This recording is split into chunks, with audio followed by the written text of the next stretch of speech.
तो चमत्कार नमस्कार साथियों, आपका स्वागत है कंपनी विद्वान के चैनल पे। आज हम बात करने वाले हैं ऋषभ मिश्रा से, जो कि है आईसीआईसी लोम्बार्ड के यूनिट सेल्स मैनेजर। तो आज हम बात करने वाले हैं कि एमबीए इन्होंने क्यों किया और फिर आगे का प्रोसेस इनका कैसा रहा, आईसीआईसी में ही ये क्यों जॉब कर रहे हैं और जॉब का क्या एक्सपीरियंस है, क्या इंटरव्यू क्वेश्चन, तो सारे के सारे डिस्कशन हम इस चैनल पे करेंगे। और ऐसे ही बहुत सारे अलग अलग सेक्टर के अलग अलग मैनेजर्स को बुलाएंगे ताकि ये एक्सपीरियंस आपके साथ शेयर हो सके और इंटरव्यू प्रोसेस में आपको कोई भी दिक्कत ना आए और आगे जाके आपको पूरी तरीके से नॉलेज हो बाय कंपनी विद्वान के चैनल से। तो चलो हम बात करते हैं इनसे। पहले तो आप अपना एक छोटा सा इंट्रोडक्शन ही दे दीजिए जहाँ पे हमारे चैनल्स के लोग आप। Okay. Basically, my name is Rishabh Mishra. I am from Delhi. I have completed my 10+2 from Delhi University, and also I have completed my BA from Delhi University. Then I have switched to Pune for MBA in IMS, and then after that I have joined in ICICI Lombard as a unit sales manager. During my MBA, I have completed 2 internships. First was in Britannia Industries as a marketing intern, and second in the career media in FMCD sector. That was the career media. And joined was a same as marketing intern, and currently I'm working with the ICICI Lombard in Mumbai location as a unit sales manager. तो आपका graduation किस में से हुआ था, मतलब क्या graduation किया था आपने? ना बैचलर्स ऑफ आर्ट्स में, ऑनर्स में पॉलिटिकल ऑनर्स। अच्छा, तो फिर उसके बाद फिर आपने एमबीए क्यों चॉइस किया? बेसिकली एमबीए चॉइस करने का रीजन ये था कि एमबीए के अंदर स्कोप बहुत ज्यादा है, प्लस इसके अंदर इजी वे है कि आप मार्केट को समझ सकते हैं, प्लस एक और चीज है कि आपको इसके बाद काफी स्कोप्स खुल जाते हैं, लाइक अलग अलग सेक्टर्स को आपकी नॉलेज होता है, प्लस आपको कैसे बिजनेस अपना खुद का खड़ा करना है उसके भी बारे में आपको नॉलेज मिलता है। तो फिर इंटरव्यू के क्वेश्चंस के बारे में आपका क्या कहना है या फिर आपका क्या एक्सपीरियंस रहा है? अबाउट द इंटरव्यू प्रोसेस कुछ इस तरीके से था आईसीआईसी लोम्बार्ड का। बेसिकली 3 राउंड्स हुए थे इसमें। पहला एक टेक्निकल राउंड हुआ था, देन उसके बाद जीडी हुआ था, उसके बाद पीआई हुआ था, जो कि जोनल हेड और नेशनल हेड लेते हैं। तो ओवरऑल क्वेश्चन मतलब क्या चीजों में? ओवरऑल क्वेश्चंस आपके ऑलरेडी आपने एक अपने मैंने उसमें वीडियोस में आपने कॉमन क्वेश्चंस में डाल रखे। मेन तो बेसिक कॉमन क्वेश्चंस वही थे, उसके अलावा कुछ क्वेश्चंस है जो थ्योरेटिकल से रिलेटेड थे एमबीए के। देन फिर अबाउट द इंडस्ट्रीज, इंडस्ट्री में क्या है, कैसे आप वर्क कर सकते हैं, इंडस्ट्री ने अभी कितना मतलब मार्केट में अपनी पकड़ बना रखी है उसके ऊपर। देन उसके अलावा ऑल ओवर एक्सपीरियंस कि आपका मार्केट में आपने जो इंटर्नशिप वगैरह किया उसमें कैसा एक्सपीरियंस था, उस बिहाफ पे आप इस कंपनी में कैसे वर्क कर सकते हैं, क्या आप कंपनी को आप अपने प्रीवियस एक्सपीरियंस पे क्या ग्रोथ करवा सकते हैं कंपनी के लिए।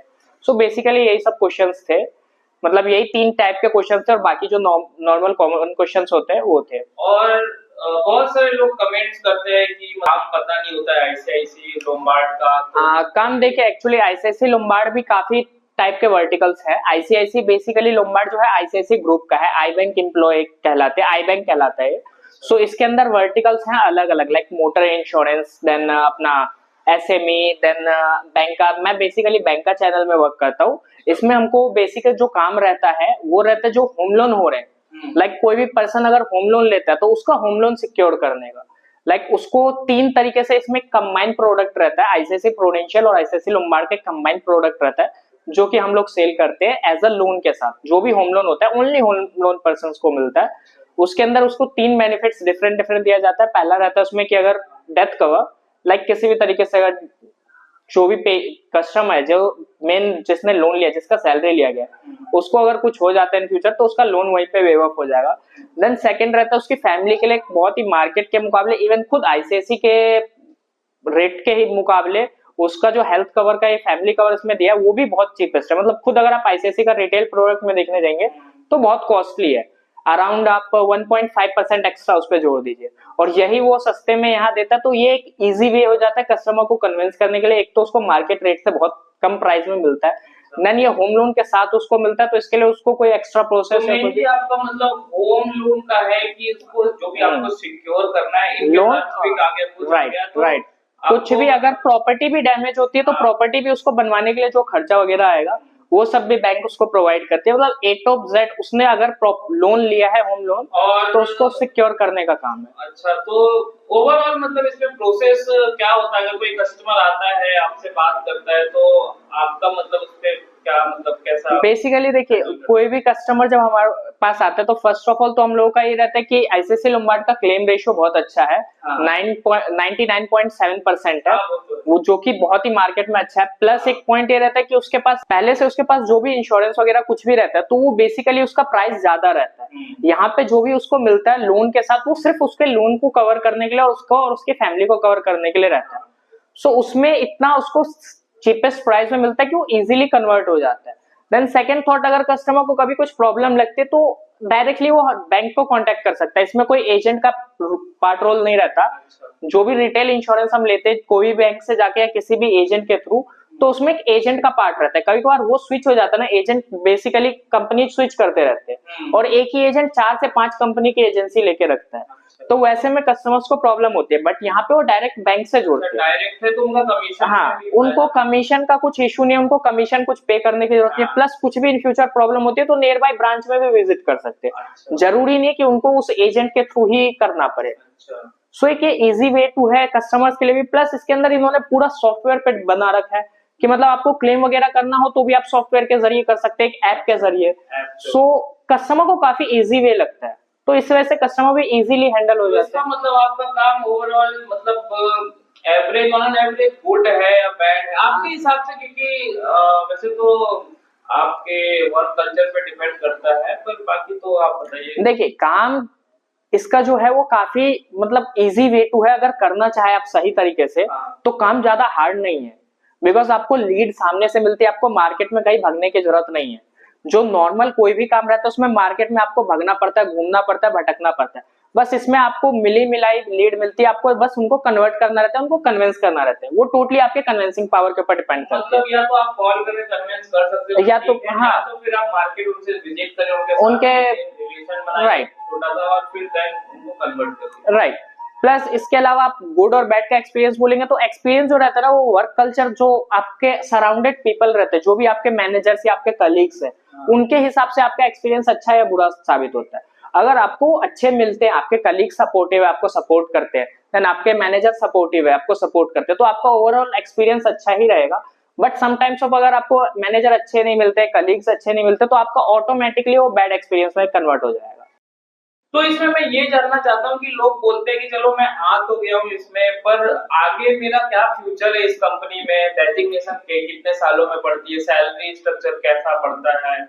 तो वो सब आप एक बार एक्सप्लेन कर दीजिएगा। देखिए, इसमें आपका डेजिग्नेशन आपके काम के बिहाफ पे बढ़ता है, क्योंकि इसके अंदर एक पूरा आपका केपीआई बनता है जो कि सिस्टम जनरेटेड रहता है। आपने जो प्रीवियस ईयर में काम किया या आपने जो प्रीवियस मंथ में काम किया, उस हिसाब से आपका डेजिग्नेशन सेलेक्टेड होता है। आपका ऐसा नहीं कि आपको 2-3 साल एक ही पोस्ट पे रहना पड़े। अगर आपने काम अच्छा किया, आपने सब कुछ अच्छे से किया, तो मे भी आपको जल्दी प्रमोशन मिलेगा। आप वही काम डिले कर रहे हैं तो आपको 4-4 साल भी कभी कभार वेट करना पड़ सकता है। वो डिपेंड्स ऑन आपके वर्क पे डिपेंड करता है। देन सेकंड, सैलरी हाइक आपका ईयरली बेसिस जो हर कंपनी का रहता है वही सेम है। आपका 7% एवरी ईयर ऑन आपका हाइक होता जाएगा 7% का। लगभग में 7 to 10%। हाँ, 7 to 10% हर कंपनी का रहता है क्राइटेरिया, वही सेम इसका भी है। आपका एवरी ईयर वो बढ़ता जाएगा। देन इसका आपका स्टार्टिंग जो रहता है वो 4 से स्टार्टिंग होता है सैलरी पैकेज, 4.5 4 इस तरीके से। और मतलब फ्रेशर के लिए 4.5 हाँ, 4 से हाँ, कुछ भी मिल सकता है, तो डिपेंड्स ऑन उनके वर्क पे। हाँ, कॉलेज पे भी डिपेंड करता है कि आप कौन से कॉलेज से आ रहे हैं, या डायरेक्ट भी आ रहे हैं तो आप किस मतलब कौन से लेवल से आप आ रहे हैं। तो और ये पूछना था कि लास्ट क्वेश्चन की आप क्या रेटिंग दे सकते हो कि आईसीआईसीआई लोम्बार्ड कैसा है, मतलब रेटिंग के हिसाब से, कि बच्चे लोगों को जाने में इजी हो जाए, आईसीआईसीआई लोम्बार्ड में उनको काम करने के लिए इजी हो जाए। तो आपका एक्सपीरियंस ऐसा क्या है आईसीआईसीआई को, कि आप आईसीआईसीआई को क्या रेट करना चाहते हैं? देखिए, आईसीआईसीआई को मैं अपना पर्सनल अगर रेटिंग दूं बिहाफ ऑफ मेरे वर्क कल्चर पे, मेरे सीनियर्स पे और मेरे कलीग्स के बिहाफ पे, तो 4.5 इज इनफ गुड। बिकॉज कि ऐसा नहीं कि हमेशा यहाँ पे आपको इजी रहेगा काम। कभी कभार काम का प्रेशर आता है, जब सीनियर्स के ऊपर प्रेशर बहुत ज्यादा आता है तो वो आपके ऊपर भी हैंड ओवर थोड़ा सा प्रेशर करते हैं। तो ऐसा नहीं कि आपको हमेशा लाइफ इजी रहेगी। समटाइम्स जो आपकी लाइफ में उतार चढ़ाव आते हैं, मार्केटिंग में है, सेल्स में है, तो उतार चढ़ाव आता ही रहेगा लाइफ में। सो 4.5 चाहूंगा रेटिंग, बिकॉज ऑफ मेरा पर्सनली वर्क कल्चर अच्छा रहा है, मेरे कलीग्स अच्छे, मेरे सीनियर्स अच्छे मिले। देन उसके अलावा आप कभी भी स्विच करते हैं, कभी भी जाते हैं, तो वो आपके ऊपर डिपेंड करता है कि लाइक आपके मैनेजर्स कैसे हैं, आप अपने हिसाब से अपनी रेटिंग क्रिएट करते हो। हाँ, वर्क कल्चर जो है डिपेंड करता है कि जो भी आपके सराउंडिंग। बाकी ऑल ओवर बिजनेस के मामले में और वर्क के मामले में जो इनका वर्क तरीका है, काम करने का तरीका है, वो बेहतरीन है, अच्छा है, मतलब मार्केट के मुकाबले बहुत सही है। तो चलिए आज हम यहाँ पे खत्म करते हैं। थैंक यू, आप यहाँ पे आए और यहाँ पे योगदान दिया आपने कंपनी विद्वान को और अपना एक्सपीरियंस शेयर किया। तो साथियों सब्सक्राइब करें कंपनी विद्वान के चैनल पे, और मैं आगे जाकर भी बहुत लोगों को लेके आने वाला हूँ, इंडस्ट्री के लोगों को, एक्सपीरियंस लोगों को लेके आने वाला हूँ, ताकि आपको ऐसी इंफॉर्मेशन मिल सके और आप आगे जाकर कंपनी विद्वान को पूरी तरीके से फॉलो करके नॉलेज ले सके। तो थैंक यू मेरे दोस्तों।